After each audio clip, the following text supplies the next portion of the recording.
يلا فيديو جديد. الفيديو بتاعنا النهارده مختلف خالص.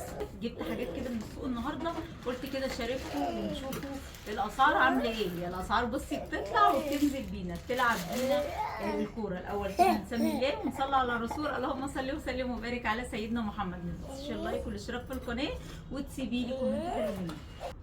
اول حاجه معايا الطماطم. الطماطم دلوقتي الكيلو وربع ب 10 جنيه، يعني ب 8 جنيه الكيلو. فجايبه 3 كيلو ب 24 جنيه. ماشي. بعد كده جايبه فلفل كوبي، جايبه نص كيلو فلفل كوبي علشان هعمل محشي.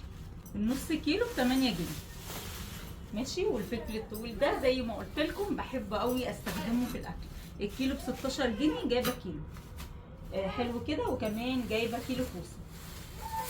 يعني هتلاقوا معظم الحاجات كيلو نص كيلو هي الطماطم والبطاطس اللي ممكن اجيبهم يعني كتير شويه. كيلو الكوسه ب 10 جنيه. يعني بصوا معجزه ان الكوسه ب 10 جنيه، كانت غاليه قوي، كانت ب 19 وب 18، يعني ب 10 جنيه. كيلو الجزر ب 20 جنيه، يعني كده نزل. كيلو الخيار ب 12 جنيه كيلو. مش هنقول جايبين كميات يعني كبيره ولا حاجه. طول ما الحاجات دي يعني في الثلاجه بتاعتي خلاص بحس ان انا مطمنه. كيلو ونص بتنجان كوبي، يعني هستخدمه، ممكن اعمل منه مسقعه، اقلي منه جنب الاكل، اي حاجه. غالبيا كده هيكون ان شاء الله مسقعه. الكيلو ونص ب 10 جنيه. حلو كده اهو، ماشيين كده واحده واحده. جايبين هنا بقى البطاطس. 3 كيلو البطاطس ب 54 جنيه. ال 3 كيلو ب 54 جنيه. اللهم صل على محمد. 2 كرنب بقى. الاول البصل. ال3 كيلو البصل ب 75 جنيه. البصل ده اللي كان الكيلو يعني فضل لفترة طويلة، والله كنت افتكر من سنتين كده كان بينادي الكيلو بجنيه. يعني كيلو البصل بجنيه، 5 كيلو ب5 جنيه. السنة اللي فاتت ما كانش غالي برضو كده، لحد ما الجديد طلع ما كانش غالي. ده يعني ما شاء الله عليه ضرب للسما. ال3 كيلو ب 75 جنيه. وجبت كمان كرنبتين بالخضرة بتاعتهم اهو.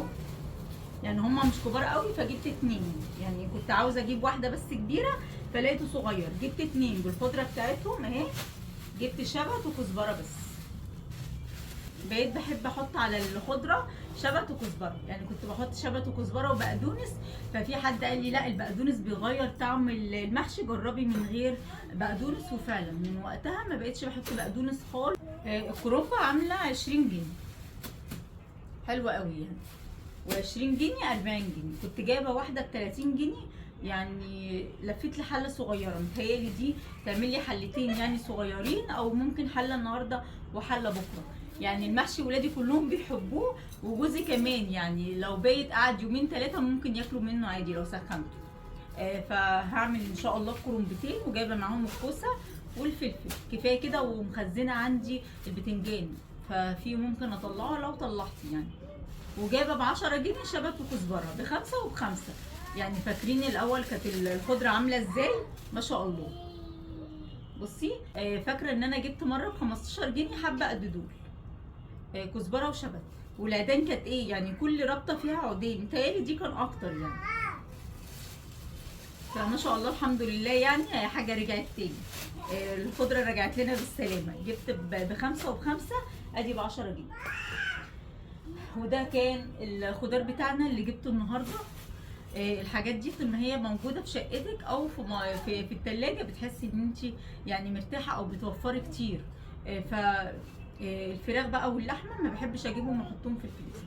في هنا جنبي يعني حد بتعامل معاه كويس قوي، يعني في الشارع اللي قدامي على طول. مجرد ما اتصل بيه مفيش يعني، مجرد ما ينضف بس الفرخه او لو بانيه او اي حاجه او وراك، في ثواني بتلاقيهم جابهم. فما بضطرش اجيب حاجه واحطها في الفريزر. بتوفري طبعا لو انت جبتي بالسبع فرخات، لو هم هيقضوكي في الشهر وقطعتيهم وعملتي منهم وصفات. بصوا اياد، يعني انا بصي بصور كل شويه اقفل واقول له يا اياد يلا.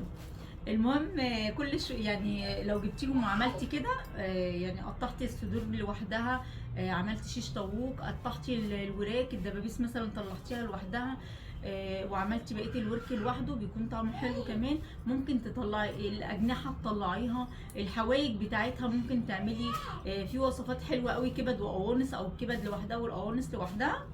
ممكن توفري وتطلعي حاجات يعني كتير. لكن عندي ولادي وانا نفسي، مش هقول ولادي بس، الفراخ اللي بتكون في الفريزر مش بحبها قوي، يعني مش بحب اكلها. فاولادي طالعين زيي برضه.